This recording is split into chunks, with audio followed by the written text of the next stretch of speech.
प्रधानमंत्री नरेंद्र मोदी ने ओडिशा के संबलपुर में करीब 70,000 करोड़ रुपए की विभिन्न परियोजनाओं का किया उद्घाटन और शिलान्यास। पुरी सोनेपुरी साप्ताहिक एक्सप्रेस ट्रेन को दिखाई हरी झंडी। पीएम मोदी ने जनसभा को भी किया संबोधित।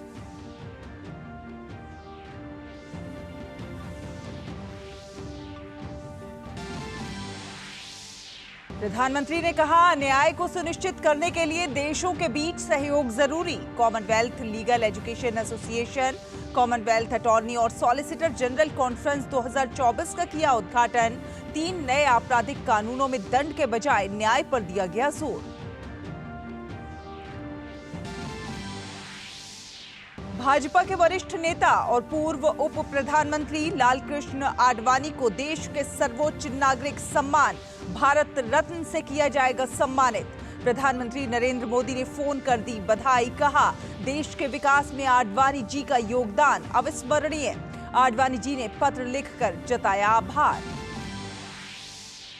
राष्ट्रपति जगदीप धनखड़, रक्षा मंत्री राजनाथ सिंह, केंद्रीय मंत्री नितिन गडकरी, किरेन रिजिजू सहित देश भर के कई गणमान्य लोगों ने आडवाणी जी को सर्वोच्च सम्मान देने के निर्णय पर जताई खुशी। आडवाणी जी को राजनीति में शुचिता, समर्पण और दृढ़ संकल्प का बताया प्रतीक।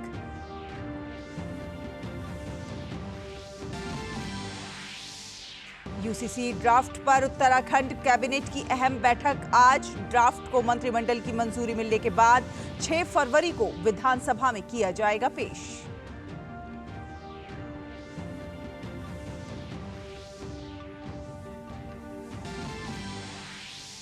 विशाखापट्टनम टेस्ट के पहली पारी में 253 पर सिमटी इंग्लैंड की टीम।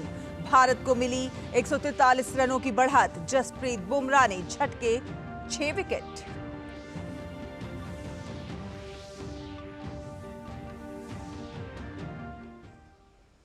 नमस्कार, डीडी न्यूज देख रहे हैं आप और आपके साथ मैं हूं शहला निगार। आपको बता दें कि प्रधानमंत्री नरेंद्र मोदी ने आज ओडिशा के संबलपुर में 68,000 करोड़ रुपए से अधिक की बुनियादी ढांचा परियोजनाओं का उद्घाटन और राष्ट्र को समर्पित किया है। उन्होंने जगदीशपुर हल्दिया और बोकारो धामरा पाइपलाइन परियोजना के धामरा अंगुल पाइपलाइन खंड का उद्घाटन किया और नैवेली लिग्नाइट निगम की तलाबीरा थर्मल पावर परियोजना की आधारशिला रखी, जिसकी लागत 27,000 करोड़ रुपए से अधिक की है।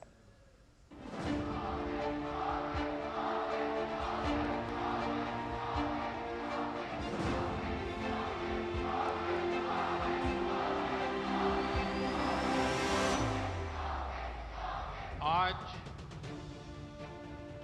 ओडिशा की विकास यात्रा के लिए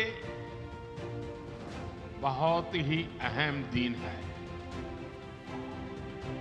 मैं ओडिशा के लोगों को इन विकास प्रोजेक्ट्स के लिए बहुत बहुत बधाई देता हूं। इसमें शिक्षा, रेल, रोड, बिजली, पेट्रोलियम से जुड़ी अनेक परियोजनाएं शामिल हैं। आयसर ब्रह्मपुर हो या भुवनेश्वर का इंस्टीट्यूट ऑफ केमिकल टेक्नोलॉजी, ऐसे अनेक संस्थान यहां स्थापित किए गए हैं। अब IIM संबलपुर भी मैनेजमेंट के आधुनिक संस्थान के रूप में ओडिशा की भूमिका को और सशक्त कर रहा है। मुझे याद है 3 साल पहले कोरोना काल में ही मुझे IIM के इस कैंपस के शिलान्यास का अवसर मिला।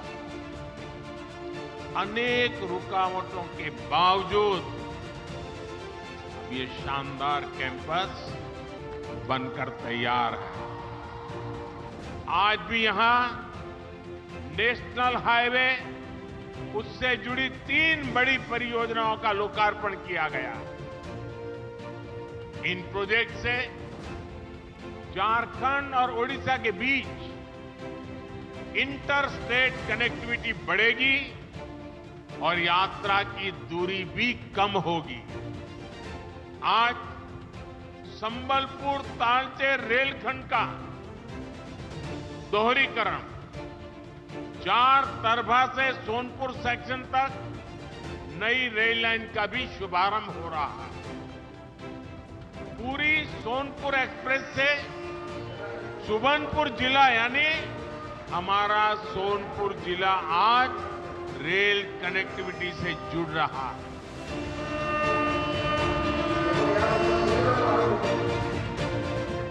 ओडिशा के हर परिवार को पर्याप्त और सस्ती बिजली मिले, इसके लिए हम निरंतर प्रयास कर रहे हैं। आज जिन सुपर क्रिटिकल और ultra super critical thermal plant का उद्घाटन यहां हुआ है, उनका लक्ष्य भी यही है। हमने खनन के क्षेत्र में जो नए रिफॉर्म किए हैं, ओडिशा उसका बहुत बड़ा लाभार्थी रहा है। खनन नीति में बदलाव के बाद ओडिशा की आय में 10 गुना की वृद्धि हुई है। केंद्र की भाजपा सरकार ने डिस्ट्रिक्ट मिनरल फाउंडेशन का गठन किया। इसे खनिज से हुई आय का एक हिस्सा उसी क्षेत्र में विकास के लिए लगाना सुनिश्चित हुआ। इससे भी ओडिशा को अब तक करीब 25,000 करोड़ रुपए से अधिक मिल चुके हैं।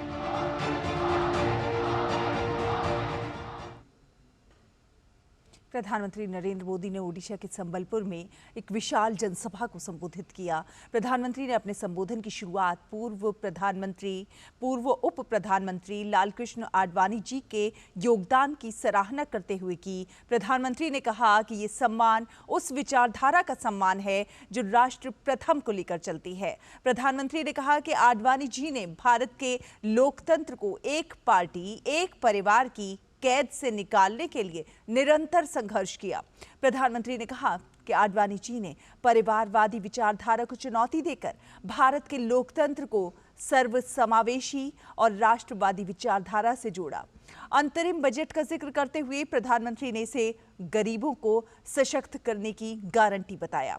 पीएम ने गरीबों का बिजली बिल जीरो करने के लिए केंद्र सरकार की सौर ऊर्जा पहल को अहम बताया। हम एलईडी बल्ब की नई क्रांति देश में लाए ताकि बिजली का बिल कम हो। अब हमारा प्रयास है कि देश के गरीब का बिजली बिल भी जीरो हो जाए।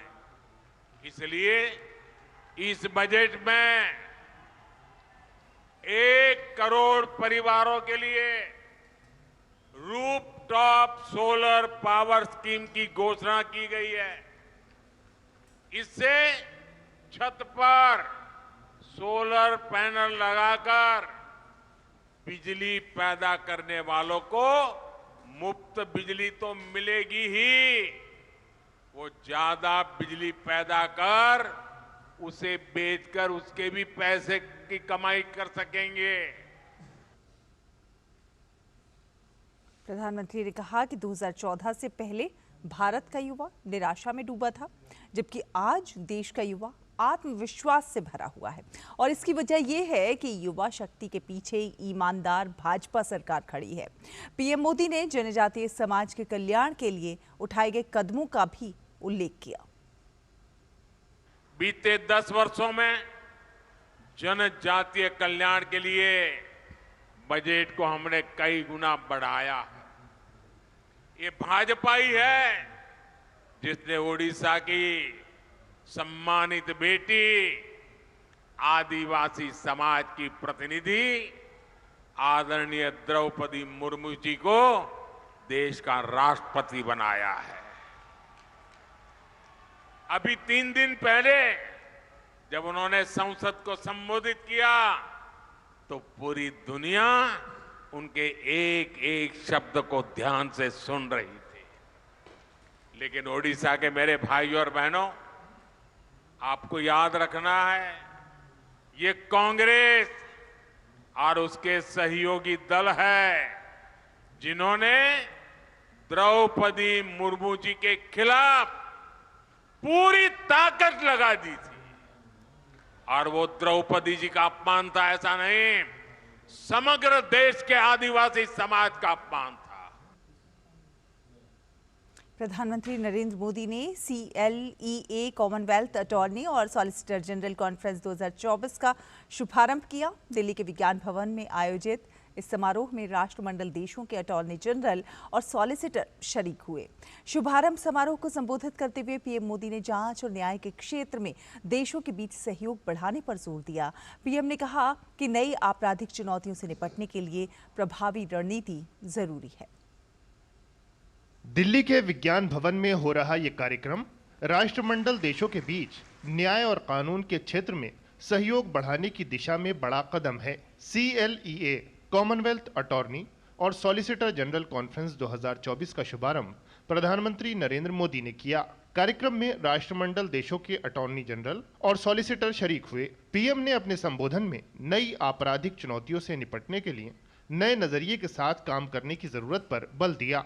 The rise of cryptocurrency and cyber threats are posing new challenges. 21st century challenges cannot be fought with a 20th century approach. There is a need to rethink, reimagine, and reform. This includes modernizing legal systems that deliver justice. This includes making our systems more flexible and adaptable. न्याय के क्षेत्र में भारत में हुए प्रयोगों का उल्लेख करते हुए पीएम ने कहा कि भारत अपने अनुभवों को दुनिया के साथ साझा करने के लिए तैयार है। पीएम ने इवनिंग कोर्ट और लोक अदालतों जैसे प्रयासों में मिली सफलता का भी जिक्र किया। In 2014, the people of India blessed me with responsibility of becoming the Prime Minister. Before that, I worked as the Chief Minister in the state of Gujarat. Back then, we decided to set up evening courts. This helped people attend court hearing after their work hours. This gave justice but also saved time and money. Hundreds of thousands of people benefited from this. Friends, India also has a unique concept of Lok Adalat. It means people's court. These courts provide a mechanism to settlement of small cases related to public utility services. This is a pre-litigation process. Such courts have resolved thousands of cases and ensured easy justice delivery. प्रधानमंत्री ने आपराधिक न्याय प्रणाली में सुधार के लिए भारत में उठाए गए कदमों का उल्लेख किया। पीएम ने कहा कि 3 नए आपराधिक कानूनों से लोगों को न्याय की प्राप्ति में बहुत आसानी होगी। India is also modernizing laws to reflect the present realities. Now, the 3 new legislations have replaced more than 100-year-old colonial criminal laws. Earlier, the focus was on punishment and penal aspects. Now, the focus is on encouraging justice. Therefore, citizens have a sense of assurance rather than fear. न्याय वितरण में सीमा पार चुनौतियां विषय पर आयोजित ये सम्मेलन न्यायिक प्रणाली को और अधिक प्रभावी बनाने और आधुनिक कानूनी शिक्षा में सुधार पर विमर्श की दिशा में महत्वपूर्ण कदम है। दुनिया भर के दिग्गज कानून जानकारों का यह सम्मेलन न्याय और कानून क्षेत्र में वैश्विक सहयोग मजबूत बनाने की भी शानदार पहल है। विकास सारथी के साथ bureau report, DD news. Bhajpa के वरिष्ठ नेता और पूर्व उप प्रधानमंत्री लालकृष्ण आडवाणी को देश के सर्वोच्च सम्मान भारत रत्न से सम्मानित किया जाएगा। ये तस्वीरें उनके आवास की हैं, जहां वो सबका अभिवादन कर रहे हैं। आडवाणी जी को भारत रत्न देने की जानकारी खुद प्रधानमंत्री नरेंद्र मोदी ने सोशल मीडिया प्लेटफॉर्म एक्स के माध्यम से दी है। पीएम मोदी ने मुझे ये बताते हुए उन्होंने लिखा है कि मुझे ये बताते हुए बहुत खुशी हो रही है कि श्री लालकृष्ण आडवाणी जी को भारत रत्न से सम्मानित किया जाएगा। मैंने भी उनसे बात की और इस सम्मान से सम्मानित होने पर उन्हें बधाई दी। वो हमारे समय के सबसे सम्मानित राजनेताओं में से एक हैं। भारत के विकास में उनका योगदान अविस्मरणीय है। उनका जीवन जमीनी स्तर पर काम करने से शुरू होकर हमारे उप प्रधानमंत्री के रूप में देश की सेवा करने तक का है। उन्होंने हमारे गृह मंत्री और सूचना एवं प्रसारण मंत्री के रूप में भी अपनी पहचान बनाई। उनका संसदीय आचरण हमेशा अनुकरणीय रहा और समृद्ध अंतर्दृष्टि से भरा रहा है। तो भाजपा के वयोवृद्ध नेता लालकृष्ण आडवाणी जी को भारत रत्न देने के ऐलान किए जाने के बाद उनके पृथ्वीराज रोड स्थित दिल्ली आवास पर दोपहर में भारी गहमागहमी देखी गई और इसी बीच लालकृष्ण आडवाणी और उनकी पुत्री प्रतिभा आडवाणी मीडिया से मुखातिब हुए। कैसा था 30 पृथ्वीराज रोड का नजारा, बता रहे हैं हमारे सहयोगी राजेश राज। अभी हम लालकृष्ण आडवाणी के 30 पृथ्वीराज रोड स्थित आवास पर उनके आवास के भीतर मौजूद हैं, जहां पर अभी उन्होंने मीडिया से वो मुखातिब हुए। उन्होंने मीडिया का अभिवादन किया और उनकी पुत्री प्रतिभा आडवाणी ने आकर मीडिया से बातचीत करी और कहा कि आडवाणी जी को जब हमने बताया कि उन्हें देश का सर्वोच्च नागरिक सम्मान भारत रत्न दिया गया है तो उनकी खुशी का ठिकाना नहीं रहा और उन्होंने कहा कि हमने देश के लिए बहुत सारे जो काम किए उसका ये रिवार्ड मिला है। उन्होंने प्रधानमंत्री मोदी का शुक्रिया अदा किया है और ये कहा है कि प्रधानमंत्री मोदी ने उनके काम का सम्मान किया है। प्रतिभा आडवाणी लालकृष्ण आडवाणी की पुत्री हैं, वो पेशे से पत्रकार रही हैं और अभी आडवाणी जी मीडिया से आकर मुखातिब हुए और उन्होंने मीडिया का शुक्रिया अदा किया है। अभिवादन जो है वो उन्होंने करने का काम किया है। वाकई भारतीय राजनीति के शिखर पुरुष लालकृष्ण आडवाणी माने जाते हैं और उनके भारतीय राजनीति में जो उनका योगदान है उस योगदान के लिए भारत सरकार ने उनको एक बड़ा सम्मान दिया है, सर्वोच्च नागरिक सम्मान दिया है, जिसकी सराहना जरूर की जानी चाहिए। कैमरामैन एस जयशंकर के साथ लालकृष्ण आडवाणी के पृथ्वीराज रोड स्थित आवास से मैं राजेश राज, डीडी न्यूज़ के लिए। और केंद्रीय मंत्री और बीजेपी के fire brand leader Giriraj Singh ने आडवाणी जी को भारत रत्न दिए जाने पर पीएम मोदी का आभार प्रकट किया है। डीडी न्यूज़ के साथ विशेष बातचीत में कहा कि ये आडवाणी जी के संघर्षों का सम्मान है। गिरिराज सिंह ने कहा कि आडवाणी जी की सोमनाथ से अयोध्या रथ यात्रा उत्तर भारत में गेम चेंजर साबित हुई। हमारे सहयोगी राजेश राज ने गिरिराज सिंह से एक्सक्लूसिव बातचीत की है। बात करेंगे केंद्रीय ग्रामीण विकास मंत्री गिरिराज सिंह से। गिरिराज बाबू, कैसे देखते हैं आडवाणी जी को सर्वोच्च नागरिक सम्मान भारत सरकार ने दिया है? देखिए, आडवाणी जी के पूरे जीवन में संघर्ष भी रहा, लेकिन राष्ट्र के प्रति और दल के प्रति समर्पित रहे आडवाणी जी।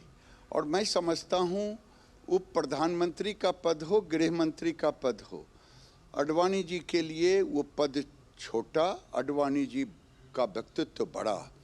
आज उनकी धर्मपत्नी कमला जी नहीं हैं, नहीं तो आज वो बेहद खुश होती, क्योंकि आडवाणी जी के राजनीतिक यात्रा में कमला जी का भी बहुत बड़ा योगदान रहा।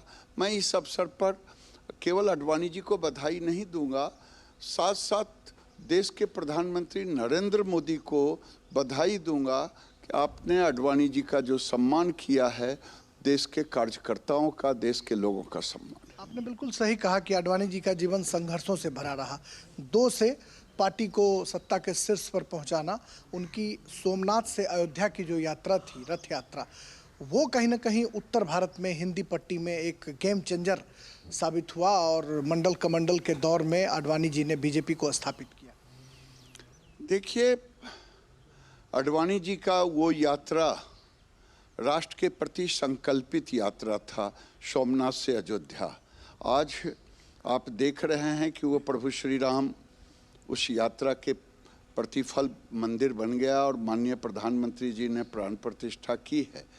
बिहार में लालू जी की सरकार थी, लालू जी ने उन्हें रोकने का काम किया, लेकिन उनका रोकना भी लालू जी के विरोध में गया और देश के अंदर भारतीय जनता पार्टी की एक ख्याति, आडवाणी जी की एक ख्याति स्थापित हुई और फिर भारतीय जनता पार्टी की यात्रा बड़ी तेजी से बढ़ते हुए रही और आज देश के प्रधानमंत्री नरेंद्र मोदी उस यात्रा के पराकाष्ठा पर। चलिए, बहुत शुक्रिया। नरेंद्र मोदी उस यात्रा के पराकाष्ठा पर हैं, ये कहना केंद्रीय ग्रामीण विकास मंत्री गिरिराज सिंह का है। कैमरामैन एस जयशंकर के साथ राजेश राज, डीडी न्यूज़, दिल्ली। और भाजपा के राष्ट्रीय अध्यक्ष जगत प्रकाश नड्डा ने धर्मशाला में आयोजित अभिनंदन समारोह को संबोधित करते हुए कहा कि प्रधानमंत्री नरेंद्र मोदी जी हिमाचल प्रदेश के विकास के साथ साथ प्रदेश को स्वास्थ्य सुविधा की दृष्टि से एक महत्वपूर्ण हब बनाने के लिए कृत संकल्पित है। उन्होंने कहा कि हमारी सरकार ने हिमाचल के विकास के लिए कई अहम कदम उठाए। गांव-गांव जाके बताइए, मोदी जी ने आपकी चिंता की। जब तकलीफ था 1782 करोड़ रुपए, और इतना ही नहीं, मैंने चिट्ठी लिखी हमारे ग्रामीण विकास मंत्री को, अनुराग जी ने भी चिट्ठी लिखी, और उसके कारण आज 11,000 घर, एक्स्ट्रा घर, जिनके मकान टूटे थे उनके लिए 11,000 घर का सैंक्शन किया गया। जेपी नड्डा ने कांग्रेस सांसद डीके सुरेश के दक्षिण भारत को अलग देश बनाए जाने वाले बयान पर पलटवार करते हुए कहा कि भारत एक है, कोई भी देश को तोड़ने की बात करेगा तो हम सहन नहीं करेंगे। सुरेश जो मेंबर पार्लियामेंट है वो क्या कहता है कि जीएसटी का पैसा दक्षिण भारत ज्यादा देता है और उत्तर भारत में ज्यादा खर्च होता है, और ये हमारे लिए अन्याय है। वो भूल जाता है कि भारत एक है, पूरा पश्चिम उत्तर दक्षिण ये सब एक है। वो कहता है कि दक्षिण के लोग ज्यादा जीएसटी देते हैं और ये उत्तर में खर्च होता है। आने वाले समय में मैं अलग देश की मांग करूंगा। ये demand DK Suresh member parliament Congress party उठाती है। दिल्ली के मुख्यमंत्री अरविंद केजरीवाल की मुश्किलें कम होने का नाम नहीं ले रही हैं। अब एक बार फिर से आम आदमी पार्टी के विधायकों की खरीद फरोख्त के आरोपों के मामले की जांच के लिए क्राइम ब्रांच की टीम अरविंद केजरीवाल को नोटिस देने के लिए सीएम आवास पर पहुंची। आपको बता दें कि आप नेता आतिशी और दिल्ली के सीएम अरविंद केजरीवाल के इन्हीं आरोपों के खिलाफ प्रदेश की भाजपा टीम ने 30 जनवरी को दिल्ली पुलिस की क्राइम ब्रांच से मुलाकात करके शिकायत दर्ज कराई थी। केंद्रीय मंत्री अनुराग सिंह ठाकुर ने आम आदमी पार्टी पर हमला बोला है और कहा है कि आखिरकार दिल्ली पुलिस को केजरीवाल के घर जाना पड़ा क्योंकि अरविंद केजरीवाल ने उनके विधायकों को खरीदने का प्रयास का आरोप लगाया था। केंद्रीय मंत्री ने कहा कि केजरीवाल को देश और पुलिस को सबूत देने ही चाहिए। केजरीवाल अपने शराब घोटाले से बचने के लिए बीजेपी पर झूठे आरोप लगाते रहते हैं। उन्होंने कहा कि वो भ्रष्टाचार भी करते हैं और झूठ भी बोलते हैं। आखिरकार दिल्ली पुलिस को अरविंद केजरीवाल जी के यहाँ क्यों जाना पड़ा? क्योंकि आरोप केजरीवाल जी ने लगाए थे कि विधायकों को खरीदने की प्रयास किया गया। आखिरकार ये हवा में ही आरोप लगे थे और इसके सबूत तो उनको देने ही चाहिए। उनके ही प्रवक्ता ने उन्होंने कहा था कि उनके पास ऑडियो भी है, सब सबूत भी हैं। तो अब देश को और पुलिस को बताने का समय आया कि क्या सबूत उनके पास है, नहीं तो एक बार फिर उनकी पोल खुलने वाली है। जैसा पूर्व में भी केजरीवाल जी ने झूठे आरोप लगाए और एक नहीं अनेक बार नेताओं से माफ़ी मांगी, अदालत में माफ़ी मांगी और उनका चेहरा बेनकाब हुआ है कि वो अपने शराब के घोटाले के भ्रष्टाचार को बचाने के लिए, उससे ध्यान भटकाने के लिए भारतीय जनता पार्टी पर झूठे आरोप लगाते हैं। ईडी 5 बार उनको सम्मन देती है, उसका सामना नहीं करती है। वो अपने जिन मंत्रियों को ईमानदारी का सर्टिफिकेट देते हैं वो आज जेल में है, उनके उप मुख्यमंत्री, उनके सांसद जेल में हैं और देश की जनता आम आदमी पार्टी का असली चेहरा जान चुकी है कि वो भ्रष्टाचार भी करते हैं और झूठ भी बोलते हैं। केजरीवाल जी को जवाब देना चाहिए, सबूत देने चाहिए, नहीं तो एक बार फिर भारतीय जनता पार्टी और देश से माफ़ी मांगनी चाहिए। तो बीजेपी पर विधायकों की खरीद फरोख्त के आरोप के मामले पर आज दिल्ली पुलिस की क्राइम ब्रांच की टीम दिल्ली के मुख्यमंत्री अरविंद केजरीवाल से पूछताछ करने के लिए उनके आवास पर पहुंची, जहां पर टीम को मुख्यमंत्री आवास में नहीं जाने दिया गया और इसको लेकर बीजेपी अब आम आदमी पार्टी पर हमलावर हो गई है।